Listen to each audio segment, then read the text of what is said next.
Seorang pria yang dilatih oleh klan ninja dari kecil hingga dewasa untuk menjadi seorang pembunuh mematikan. Dia kembali ke klan tersebut untuk melakukan pembalasan dendam terhadap pembantaian beberapa anggota dari klan ninja.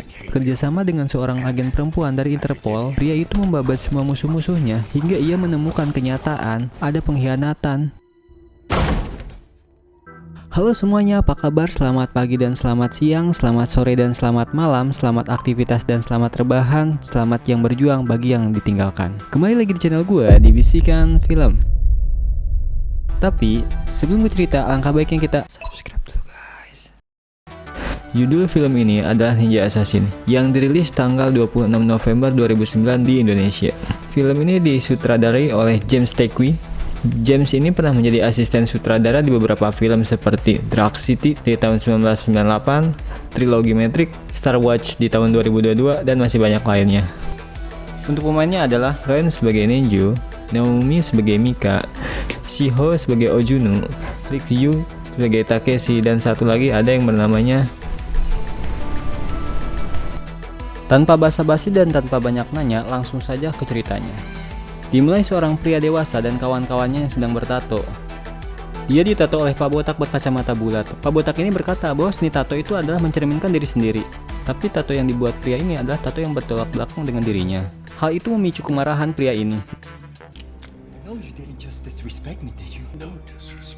Namun saat kemarahan, pria itu mendapatkan amplop surat yang datang untuk dirinya. Tidak disangka, isi amplop itu bukan surat suatu kata atau goresan pena. Tapi isi amplop tersebut adalah pasir hitam. Ninja? Looks like a ninja, boss. Pak Botak pun kaget dengan pasir yang berada di dalam amplop tersebut dan menjelaskan bahwa itu adalah pesan dari klan ninja yang akan membunuh pria tersebut. Namun pria itu malah tertawa karena tidak mempercayai perkataan pria botak tersebut. Sontak pria itu terdiam dengan adanya tebasan pedang kepada temannya. Hal itu membuat seluruh ruangan kacau dan membuat semua orang di dalam ruangan itu mati semua.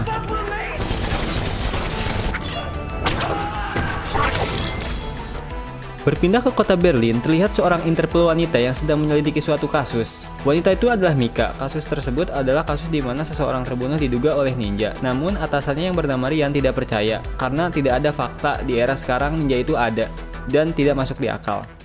Mika pun terus meyakinkan. Rian pun mengizinkan Mika untuk menyelidiki kasusnya lagi.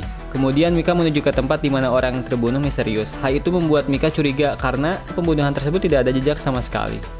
Dan Mika pun mulai mendalami kasus tersebut. Kemudian Mika pun mendapatkan kotak yang berisi tentang ninja dan video wajah si pembunuh dari perempuan. Perempuan ini adalah istri suami yang telah dibunuh. Sedikit demi sedikit kasus pun terkuak.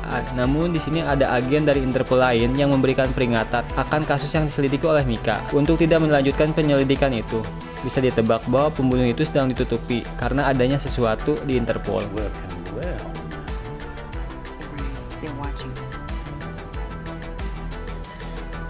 Scene berpindah ke seorang pria yang sedang mencuci pakaian. Dia adalah Reizo sebagai peran utama di film ini. Terlihat ada seorang wanita yang meminta tolong padanya untuk menarik cucian dia karena cucian dia yang lagi kusut.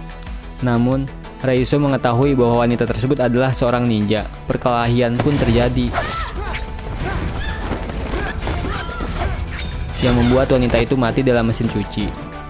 Reizo pun pulang ke kosannya dan berlatih. Dia mengetahui persembunyiannya selama ini sudah dicium oleh Klan 9. Klan 9 di sini adalah klan dia yang dahulu kala dia pernah berguru di sana. Sambil berlatih, Reizo pun flashback ke masa kecilnya. Terlihat seorang ketua Klan 9 yang bernama Ojunu sedang melatih semua anggota Klan 9. Salah satu muridnya itu adalah Reizo yang sedang dilatih dan disiksa oleh Ojunu. Di saat latihan, darah dari tubuh Reizo selalu mengalir karena latihan yang sangat tidak manusiawi. Kemudian di saat kakinya terluka, Reizo pun diberi obat oleh anaknya Ojunu. Kita sebut saja namanya Kiriko. Di saat remaja, Reizo selalu dilatih dengan pertumbuhan darah yang selalu dianggap lemah oleh Ojunu.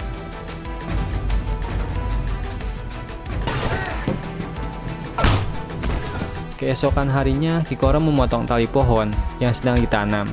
Hal itu membuat Reiko takut karena melanggar aturan yang bisa membuat ketua klan atau Ojunu marah. Wanita itu menjelaskan semua makhluk hidup itu mempunyai kebebasan dan semua makhluk itu mempunyai jantung, layak untuk bebas. Namun Reizo menyangkal bahwa dirinya tidak mempunyai jantung. Namun di sini Kikoro membuktikan dengan suara jantungnya kepada Reizo.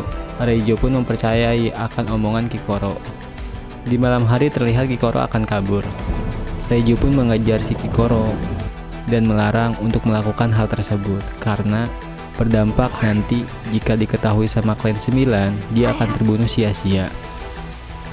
Namun di sini Kikoro tidak mendengarkan Reizo karena dia sudah capek dan muak akan kelakuan klan 9. Selang beberapa lama, Kikoro pun tertangkap oleh klan 9. Klan 9 pun menghukum Kikoro. Siksaan terakhir adalah hukuman mati, yaitu ditusuk oleh pedang sampai modar. Selang beberapa hari kematian Kikoro, Reizo pun ditugaskan oleh Ojunu untuk membunuh bos botak. Tugas pertama yang diberikan Ojunu kepada Reizo pun selesai. Terlihat jam tangan yang dibawa Reizo itu adalah jam tangan si bos botak.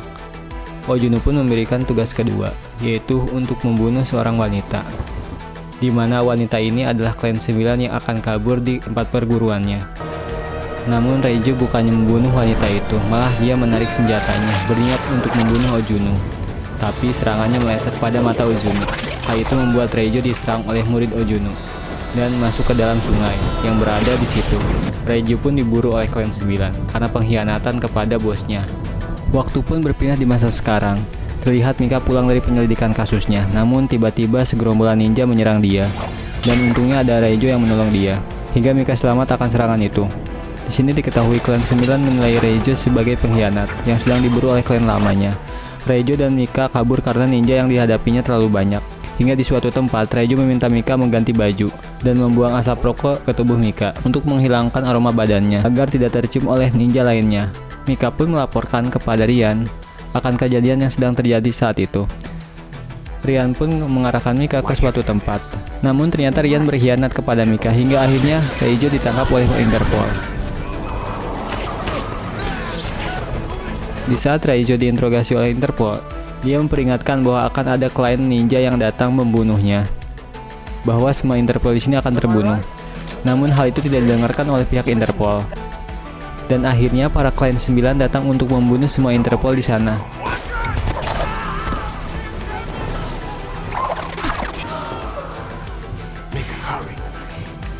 Mika pun bergegas untuk menyelamatkan Reizo hingga beberapa klien ninja bisa diatasi oleh Reizo.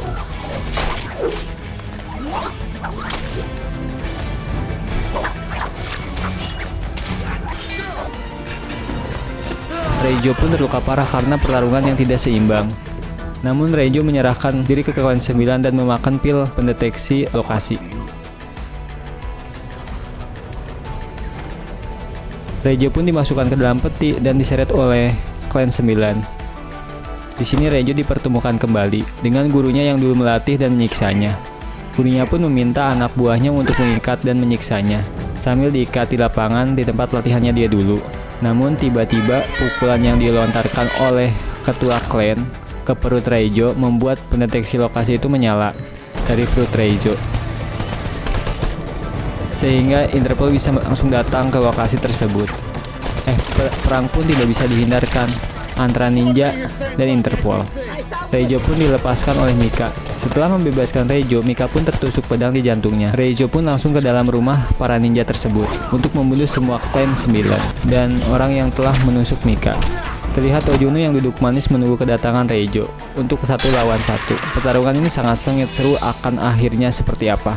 Akhirnya Ojunu pun mati dengan jurus bayangan dan tendangan salto dari Reizo. Setelah selesai, Reizo pun keluar untuk melihat keadaan Mika, namun Mika selamat karena jantung dia berada di sebelah kanan.